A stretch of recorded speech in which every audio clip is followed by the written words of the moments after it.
lo largo de la lectura van surgiendo lo que va definiendo a los israelíes. Primero, el problema demográfico esencial desde el establecimiento del Estado, cuando se abrieron las puertas de la inmigración, aunque se abrieron en dos sentidos. Si se aceptaban los cientos de miles que salieron y también los miles y miles que llegaron. Pero además la presencia de la población árabe que estaba allí, y aquí quizá la primera pregunta para Mario, ¿por qué árabe y no Palestina? A lo que puede agregarse la población beduina que apenas sí es mencionada en el libro. La Ley de Ciudadanía de 1952 estableció que los habitantes árabes que fueran ciudadanos de Palestina durante el mandato y residieran en territorio israelí, desde el final de la contienda recibirían la ciudadanía israelí, al igual que todos los árabes nacidos en territorio de Israel. La política de recepción de inmigrantes continuó. Entre 1979 y 1988 llegaron 165,000 judíos rusos, una de las inmigraciones más fuertes que ha tenido, y miles de judíos etíopes que llegaron en aquella famosa acción llamada Moisés, organizada por el ejército en 1985.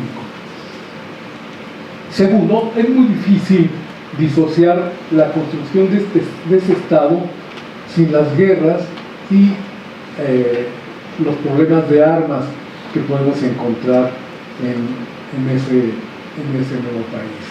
Después de la guerra de 1947-48, que el autor explica con lujo de detalles para entender el sentido de las partes, al finalizar esa contienda fundamental para la construcción del Estado, fue Israel el más beneficiado por todo lo que fue el embargo de armamentos que después de la guerra se decretó. Y esto me parece importante porque ya había una producción de armas importante desde la Segunda Guerra, nos dice el autor, una industria subterránea en Palestina, y la realización o la implementación de armas que tenían como modelo las armas británicas. Esa capacidad armamentística no tuvo paralelo con la de los países árabes, afirma el autor. Y asimismo, al finalizar la guerra, aún se suministró un gran armamento de parte de Checoslovaquia, que seguramente era una vía para que no quedara tan directamente vinculado al patrocinio de la Unión Soviética con Stalin. Lo que no queda claro a lo largo de todo esto, después de ver la cantidad de aviones, de material bélico que quedó en el nuevo Estado, cuál fue el costo de todo esto y quién o quiénes suministraron los recursos para que todo lo que fue enviado permaneciera ahí. Ahora, claro, ahí comenzamos con la otra parte siempre de la historia de estos países de Medio Oriente, porque finalmente son siempre el receptáculo de los negocios que están teniendo las grandes potencias y que utilizan esos países como escenarios. Porque resulta que después de ese apoyo que da la Unión Soviética a Israel, en 1955 esa proyección se va a dar hacia los países árabes, particularmente hacia Egipto, que como ustedes saben, a raíz de las dificultades que se van a tener para la construcción presa de Asuán, etc., él va a ser el Estado soviético el que se va a beneficiar de esa ausencia de Estados Unidos. Si lo vemos esto a partir de lo que está aconteciendo ahorita, es muy interesante cómo después de este largo periodo donde la influencia más definitiva es de Estados Unidos, con el problema sirio, la Rusia de hoy se vuelve a involucrar de manera constante en ese lugar. Pero bueno, a mí me preocupa en el trabajo, que aprendo mucho de todo lo que va exponiendo, Mario, cómo tenemos que ir pasando para contar la historia del Estado de una guerra a otra, pasando desde luego por la guerra inicial de 47-48, pero después va a seguir la guerra de Sinaí en 56 y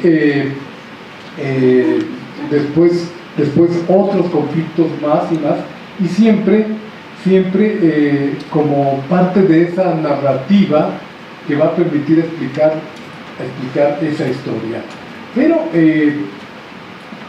porque finalmente es a través de cada uno de estos conflictos, por ejemplo en la guerra de Sinaí, como al finalizar hay una reafirmación de la cuestión social interna y cómo finalmente todos estos conflictos también van demostrando las alianzas, los alejamientos que se dan en la clase política que se va conformando también en Israel.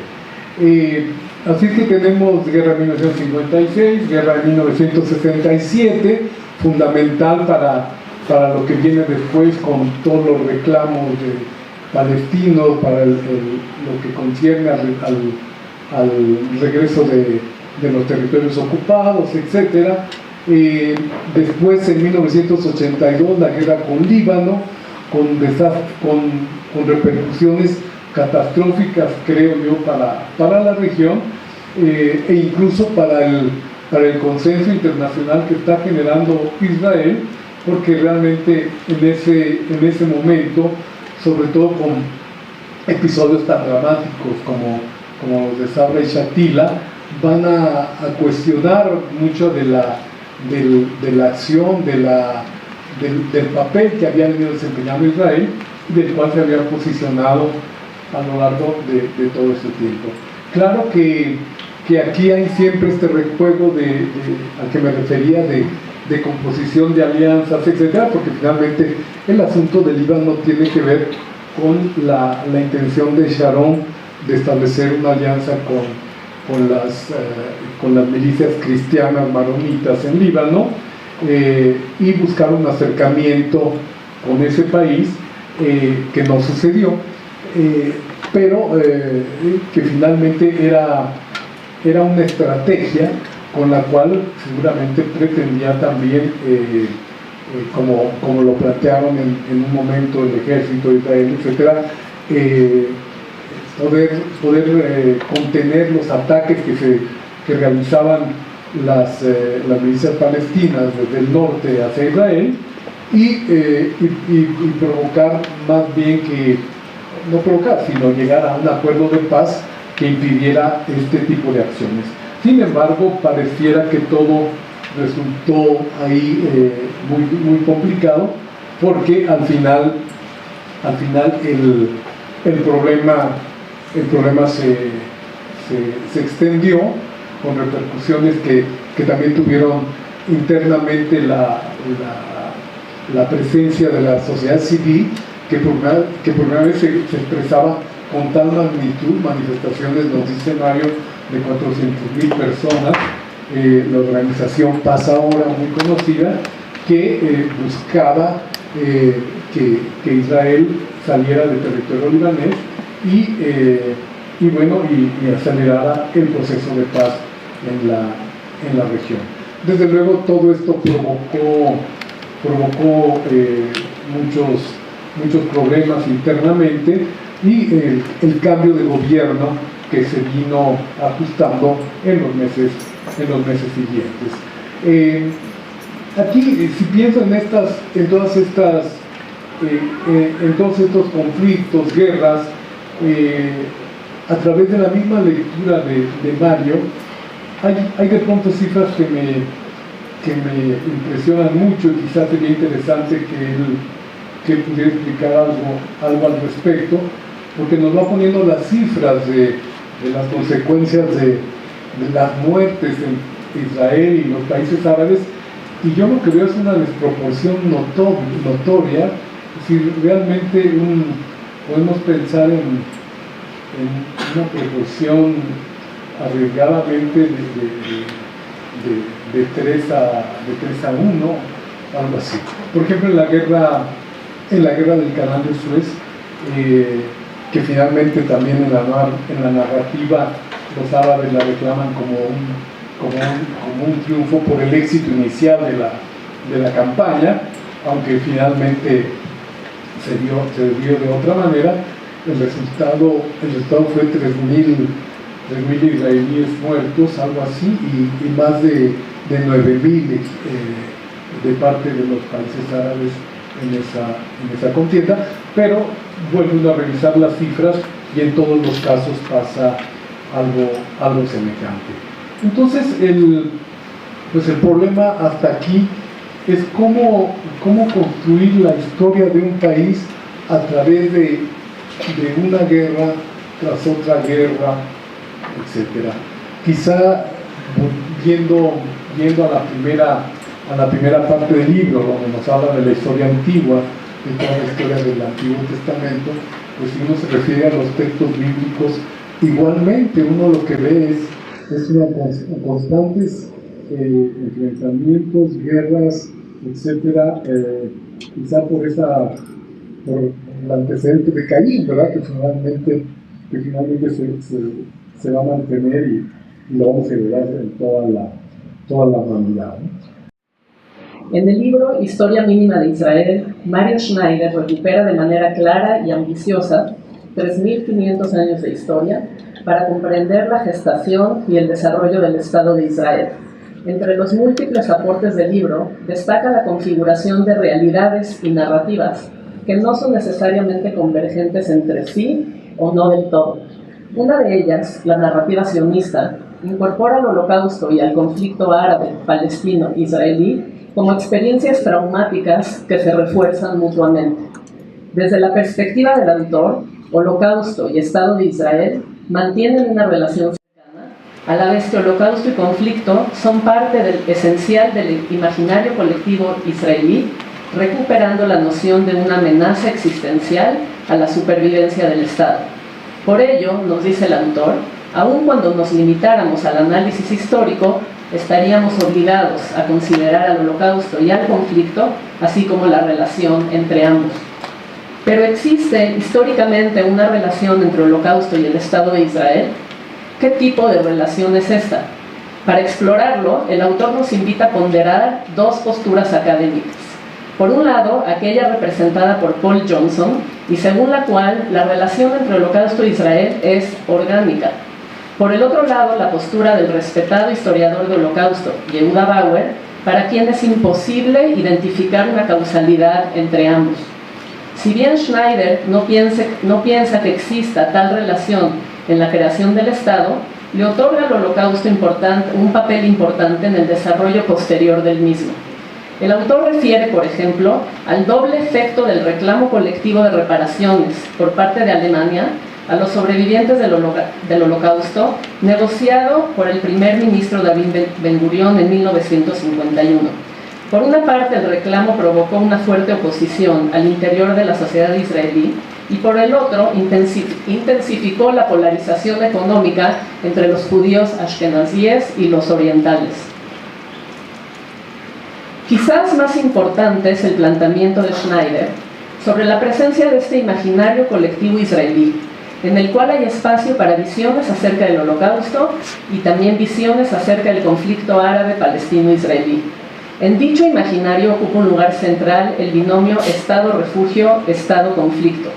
Es decir, desde su perspectiva, el imaginario colectivo israelí no puede entenderse al margen de la guerra de 1947-49 y tampoco de la presencia omnipresente del Holocausto en la posguerra.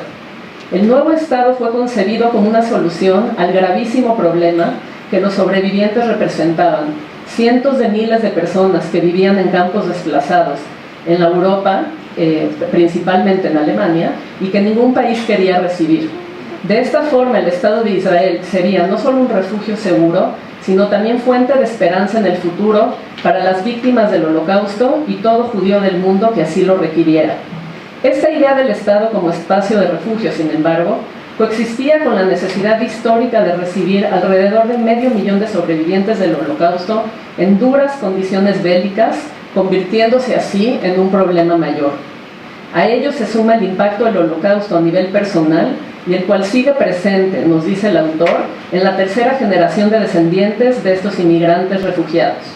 Más aún, desde su fundación misma, el Holocausto es discutido y revivido constantemente en la esfera pública, proyectando permanentemente su sombra en la sociedad israelí.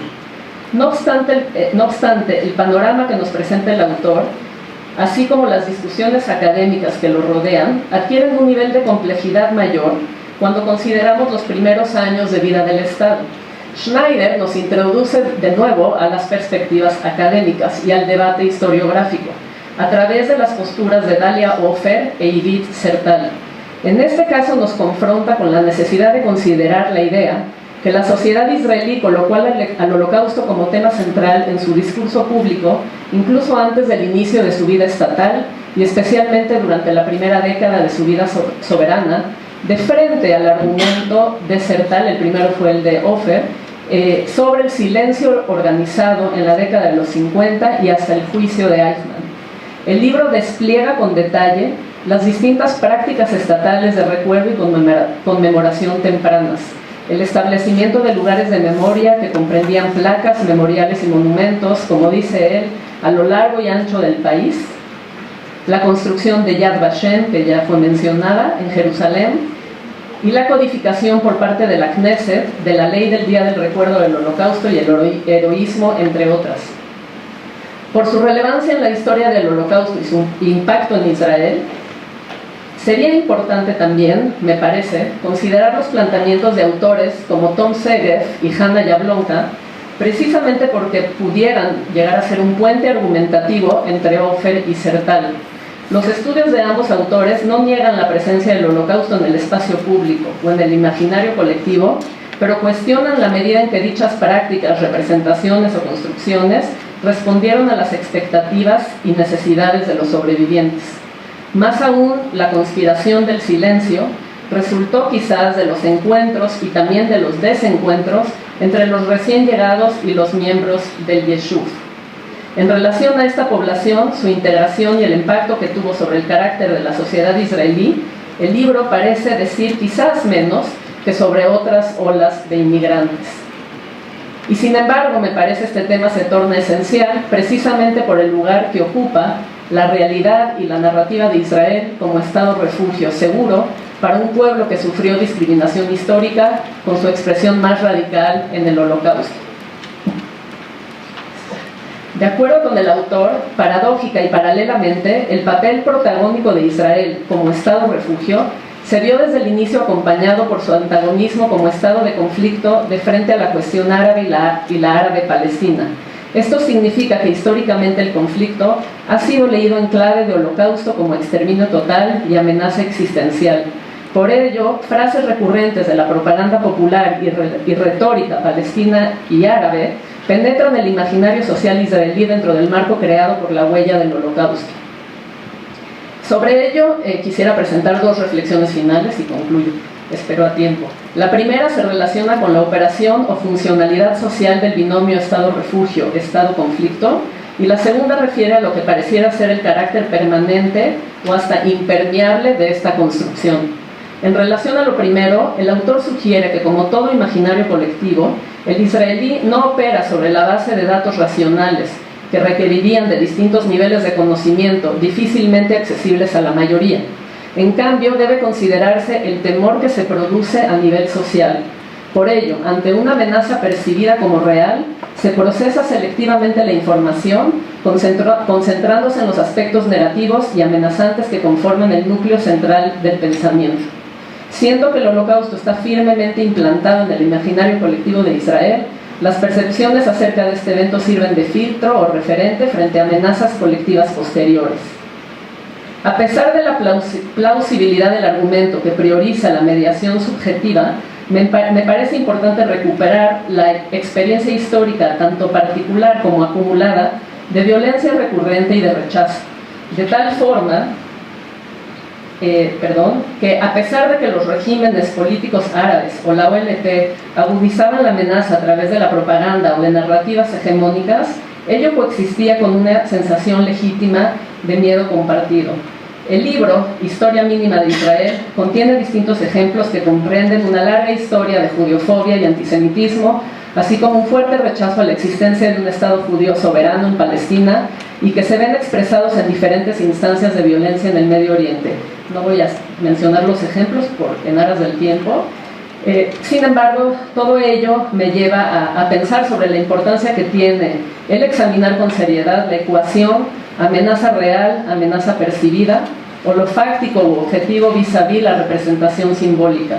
Por último, y en relación al carácter vigente del binomio Estado-refugio, Estado-conflicto, se torna, me parece esencial, analizar las condiciones bajo las cuales se mantiene esta construcción imaginaria, la cual, como dije antes, también parece ser impermeable al cambio, precisamente por el profundo nivel de interiorización en el colectivo israelí, o, por otro lado, qué tipo de situaciones podrían propiciar su cuestionamiento, modificando los contenidos y los márgenes narrativos, así como dotarlos de nuevos significados. En ello quizás pudiera ejercer cierta influencia las transformaciones profundas en Israel-Palestina y en el Medio Oriente, el quiebre de posturas hegemónicas o consensos nacionales, o los recambios ideológicos e intelectuales. Quizás para ello, Mario, necesitaremos un segundo libro. Celebramos este proyecto que, entre diversos aspectos que comentaré, ayuda a iluminar el conocimiento sobre un país clave en las relaciones internacionales.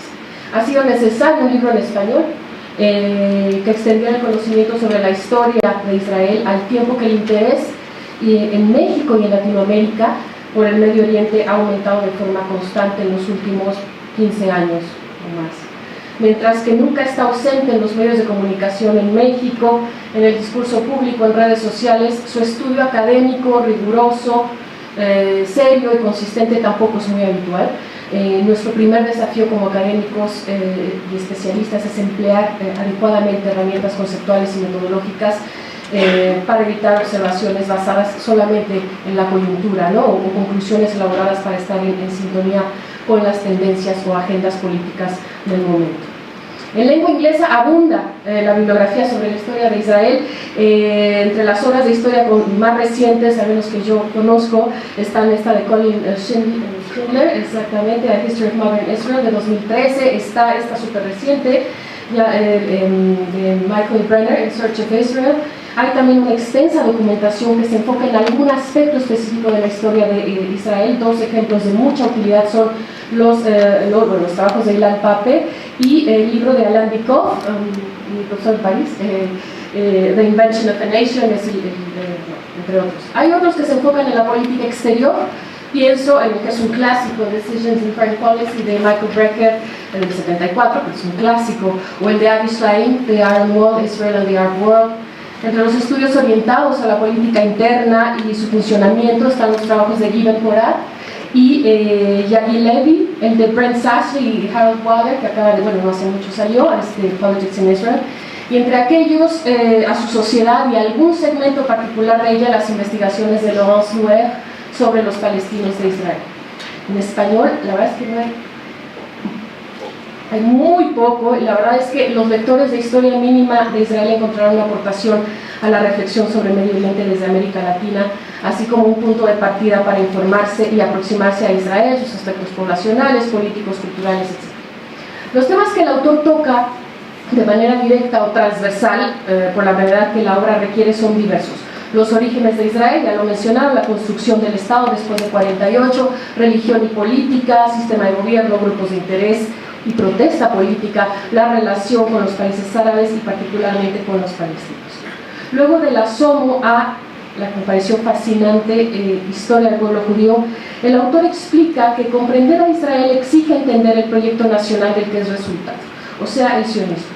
Y a la vez hay que partir de Europa para comprender a la sociedad israelí. Las razones del éxito sionista, como expone el autor, se pueden resumir en su coherencia ideológica, su capacidad de movilización, su reconocimiento internacional y su concretización política precoz.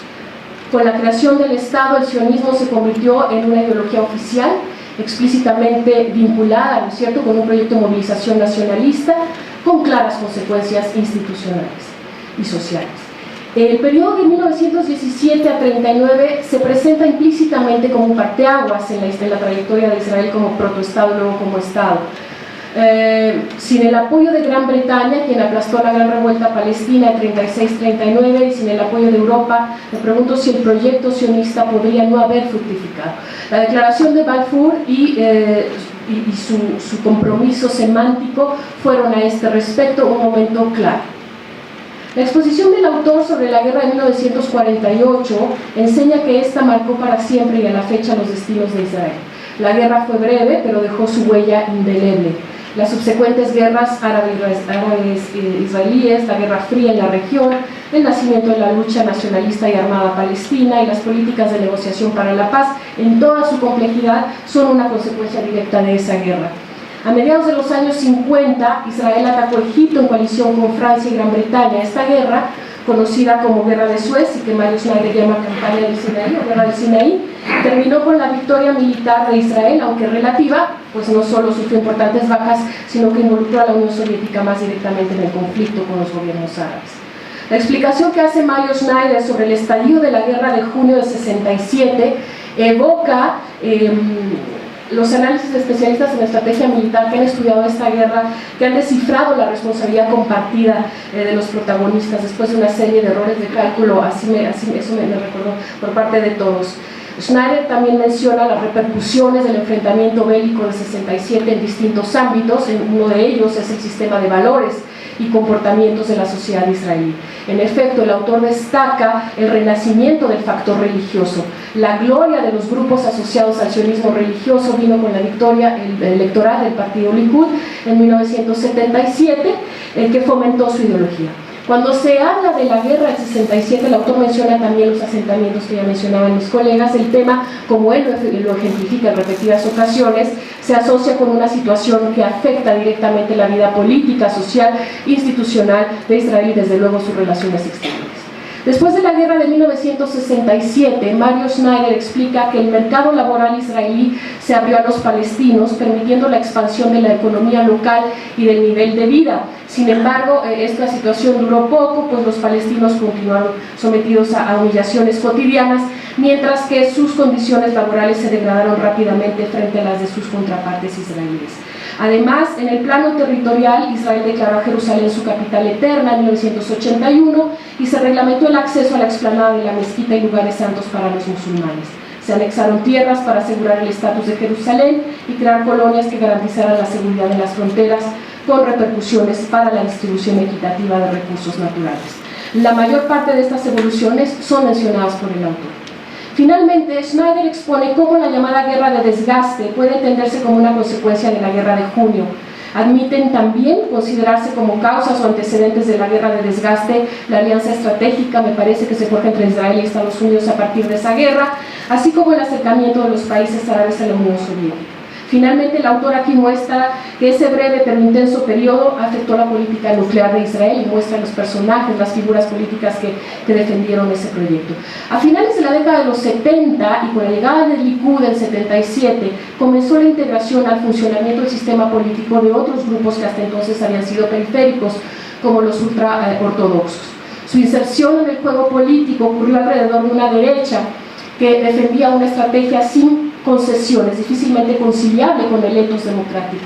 En el relato que prosigue queda claro cómo a finales de esa década de 70 el prestigio del ejército, o lo que se ha denominado la simbiosis entre el ejército y la nación, comenzó a deteriorarse, principalmente por las dificultades en el campo de batalla en 1973 y en 1982, que también el autor analiza. Cuanto a la década de 1980, Schneider explica el declive en la efectividad del gobierno y la propagación del malestar social en Israel. En estos pasajes, de hecho, conviene recordar, a mí me recordó Trouble in Utopia, de Horowitz y Lisak, quienes rastrean y examinan las tendencias integradoras y desintegradoras en Israel y discuten cómo una sociedad que había sentado las bases de un Estado cohesionado se volvió cada vez más vulnerable a fuerzas centrífugas. Para la investigación de temas de política exterior, los años 80 resultan particularmente interesantes. La política exterior, en su disciplina, es el producto de la mediación humana, ¿no? Sabemos, es decir, individuos en posiciones de liderazgo quienes identifican problemas, hacen juicios sobre ellos y luego actúan con base en esa información. Para esa reflexión, las páginas sobre la guerra del Líbano y la incursión israelí ilustran el impacto significativo que pueden tener los individuos y el pensamiento grupal en la definición de una situación de política exterior, como fue el caso de Ariel Sharon y Begin, o décadas después, incluso aunque ya no analiza con detalle, pero ocurrió también, me parece, se puede hacer ese análisis para el desalojo de Gaza de 2005. Esta característica de la política exterior israelí, a su vez, se relaciona con las fuentes estructurales del proceso de toma de decisiones en el ámbito de seguridad nacional, por ejemplo, el sistema electoral de representación proporcional y la necesidad de gobernar en coalición.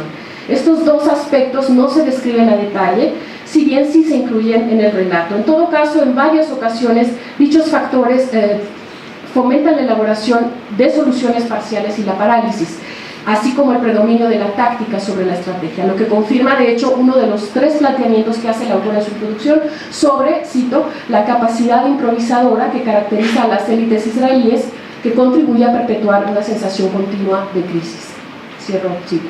Esa década convulsa cierra con el estallido de la primera intifada y el fin de la Guerra Fría en los años 90, el triunfo de la agenda normativa liberal en el sistema internacional y de la hegemonía estadounidense.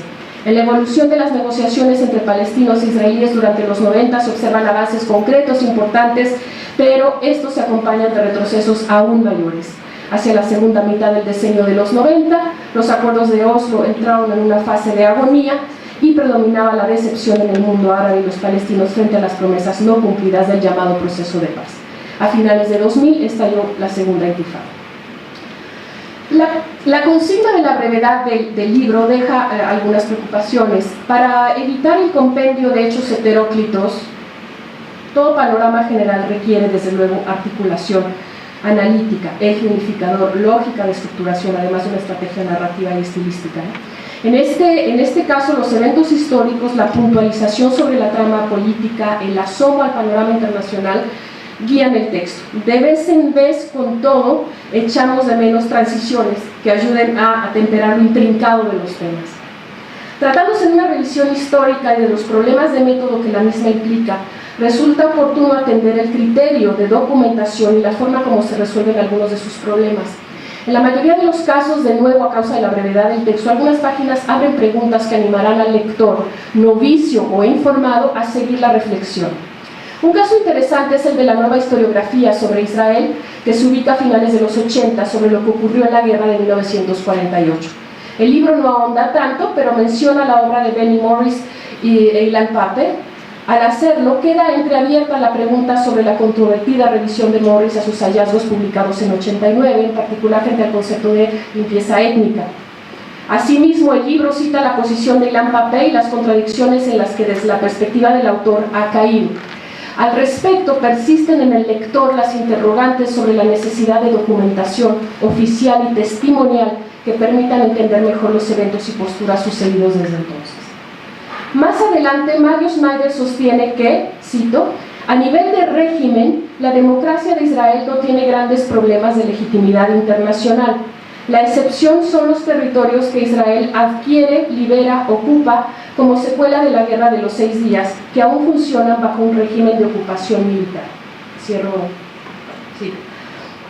La secuencia de 3 verbos relacionados por barra, adquiere, libera, ocupa, es una distracción editorial o, si intencional, sugiere una secuencia o una serie de alternativas o dilemas del autor o para el lector, o un campo semántico afín a esta discusión pero por elaborar. En cualquier caso, para mejor iluminar e ilustrar el tema, sería oportuna la redacción elaborada de sendas oraciones con cada uno de los verbos, adquiere, libera, ocupa. Para conocer un país deben comprenderse no solo las estructuras, desde luego los procesos de su sistema político, grupos sociales, sino temas más profundos como la identidad, que apuntan al significado mismo que tiene el Estado para sus habitantes. La identidad no es un tema que aparezca como tal en el libro, pero parece ineludible en toda discusión sobre la historia de un pueblo y una nación. A su vez, el tema de la identidad se vincula conceptualmente y en términos prácticos con el de cultura política. Mientras prosigue su relato sobre los años 70, sobre todo, Schneider habla de cultura política, cuando afirma que la influencia que sobre ella ejerció Ben-Gurión fue muy importante. cito, una mezcla de estatismo e improvisación que se transformó en un elemento central de la cultura política israelí. Cierro cita. Podemos ir deduciendo de las distintas informaciones que se nos ofrecen una pauta de dicha cultura política, pero habría sido oportuno un párrafo que matizara el tema, ahondar un poco más en esa cultura política israelí y su evolución, específicamente en el efecto que en ella han tenido otras figuras u otras tradiciones, hubiese permitido redondear los planteamientos que el mismo autor hace sobre, por ejemplo, la relación del votante promedio cuando, como se dice en la introducción, con sus elecciones políticas, por ejemplo. Un tema que se lee de manera transversal es el del Estado y la etnicidad. Además de la elaboración sobre el pueblo judío, aparecen los palestinos israelíes y los judíos provenientes de Rusia, de África subsahariana. Habría que agregar a los drusos, ¿no? En el caso de cualquiera de estos grupos, en todo caso, es de mucho interés buscar la evolución de su relación con el Estado y el alcance de su politización. La causa determinante del fin de los acuerdos de Oslo, la evidencia que compruebe la participación directa del liderazgo palestino encabezado por Arafat en la planeación y ejecución de la segunda intifada que afirma o sostiene el autor, así como con relación a esta última, la situación de los palestinos israelíes a partir de 2001, son otros temas cuyo alcance debe explorarse. Junto a los aspectos bélicos y políticos de la historia de Israel, el autor describe la transformación de la economía desde los primeros días del Estado al cambio de siglo, las dificultades que resultaron del tránsito de una economía estatista a una liberal o neoliberal, llevaron a la hiperinflación a principios de los años 80, creo que es la peor que ha tenido el país, lo que se fue resolviendo gradualmente, aunque por lo que se puede inferir, acercando cada vez más los programas económicos de los partidos Likud y Laborista hasta hacerlos prácticamente indistinguibles. Entre los fenómenos más interesantes estaría además la relación de la agenda de seguridad y el presupuesto, o sea, la relación de la política económica con el presupuesto militar y más precisamente con la red de seguridad que se ha constituido en el grupo de interés más fuerte y diverso en Israel, a decir de Sassler y Waller. Es una cuestión interesante que merece la pena explorar, entre otras cosas, para entender en qué medida los israelíes están conscientes de los vínculos entre esa red de seguridad y la esfera económica nacional. O sea, en qué grado están conscientes o perciben la conexión entre el predominio de una agenda de seguridad y de ese grupo de interés con los problemas sociales y económicos del país. La dimensión económica también remite a la discusión de la izquierda en Israel, que aparece en la obra aunque no se expone su colapso ni el porqué del mismo. Los hechos posteriores a 2001, cierre del libro, son 20 años de sacudimientos de distinta índole, internos y en el entorno de Israel, con repercusiones concretas para su sistema político, su sociedad, su identidad, su economía, la posición del liderazgo israelí ante el plan de paz saudí de 2002, la posición de la clase política y la sociedad israelíes ante la invasión de Irak en 2003, las relaciones de Israel con Estados Unidos en esa primera década del nuevo siglo, sus repercusiones para la vida institucional y el prestigio de Israel, las dos propuestas internacionales para una solución con los palestinos que precedieron al retiro unilateral de Gaza, que fueron el Plan Saudí, que ya mencioné, de 2002, y la Iniciativa de Ginebra de 2003, y su relación con la opinión pública israelí, la guerra en Líbano 2006, las repercusiones que tuvo para el sistema político, las guerras en Gaza, en fin. Y entre los episodios relevantes del ámbito interno después de 2001, pues la crisis de confianza en el sistema político, el abstencionismo, los gobiernos del Likud, Kadima, la era Netanyahu, en fin. Entre algunos temas que consideramos pueden ser de interés para que el lector prosiga su pesquisa, están la evolución de la alianza con Estados Unidos, que desde 1967 afectó cálculos políticos internos y hacia el exterior de Israel. También el papel prominente que tiene la diáspora en la definición de lo que significa ser judío y en cómo apoyar a Israel. El autor menciona en algún momento a AIPAC, pero no elabora más en la diáspora, y me imagino, bueno, es necesario entenderlo para, a la luz de ello, el lector pueda tener elementos de análisis del impacto que han tenido las crecientes divisiones dentro de la comunidad judía estadounidense, por ejemplo, en la política nacional israelí en los últimos años. En suma, el libro de Mario Schneider contribuye a la información sobre la historia y las determinaciones políticas de Israel, y a la vez que ayuda a identificar momentos y dinámicas, abre nuevas preguntas. Les voy a hacer una confesión personal. Yo vivo en Israel desde 1966. O sea, una gran parte de este texto fue en mi vida también, aunque yo no fui actor central de nada, pero he participado en muchos de los eventos aquí descritos personalmente, tanto en las guerras como en las paces, en ambas divisiones. Y creía, también por ser miembro del Departamento de Ciencia Política de la Universidad Hebrea de Jerusalén y por estar expuesto semana tras semana, día tras día, durante 35 años, a lo que yo llamaría la flor y nata de la investigación sobre Israel en Israel, que está en este departamento del cual fui miembro durante tantos años, creía saberlo. O sea, decía yo al principio del proyecto, si yo he vivido gran parte de esta historia y me he interesado en ella y he estado expuesto a la vanguardia de la investigación en Israel y también lo de fuera de Israel que llega siempre a este departamento a través de colegas y toda la gente sabia que visita Jerusalén, digo, esto será una tarea no demasiado difícil. Eso fue el error básico, fundamental.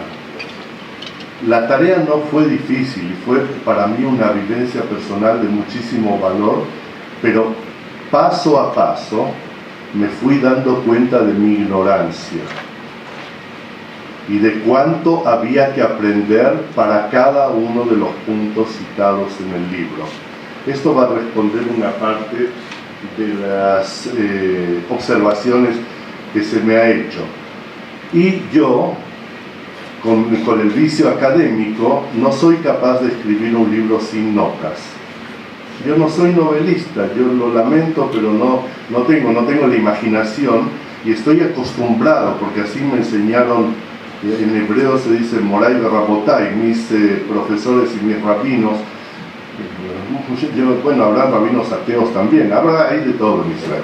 Entonces me han enseñado que cada punto explicado tiene que tener una seria base académica o en una fuente primaria o en una fuente secundaria y que tiene que ser verificable y disputable y que si no, no tiene razón de estar dentro del texto. Mi gran profesor Zev Sternhal me ha enseñado una manera de escribir muy especial que es evitar los adjetivos.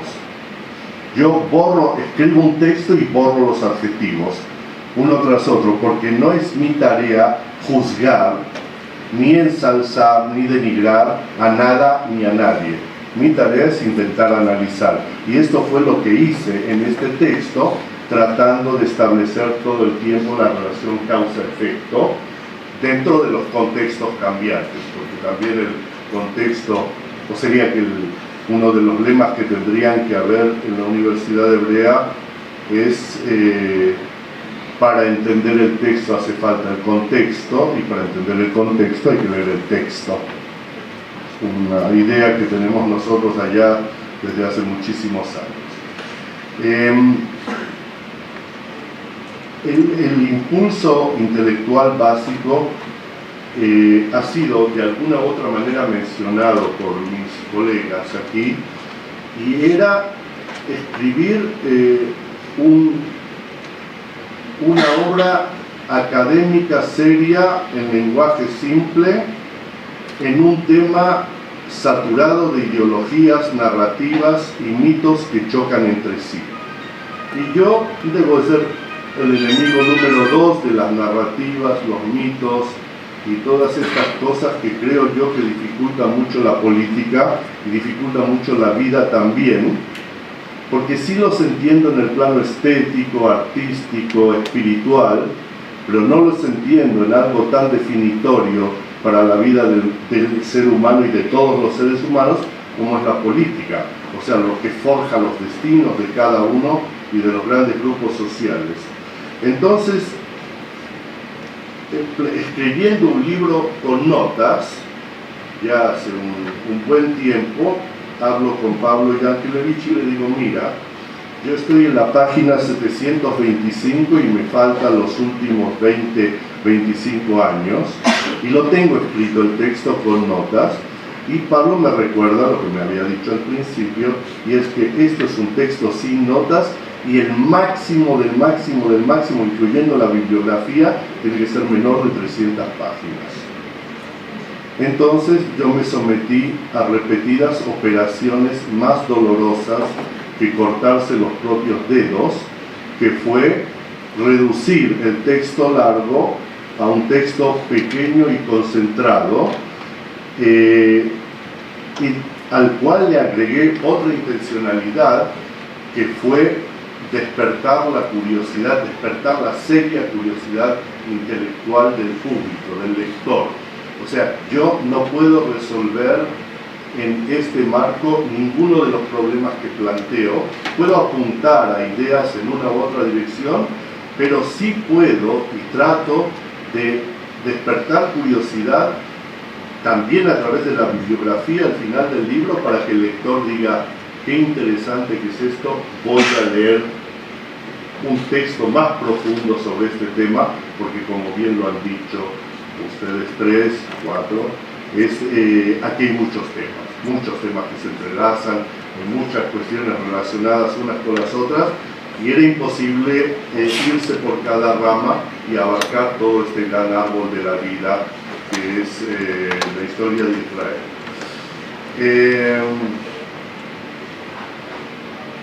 Dicho esto,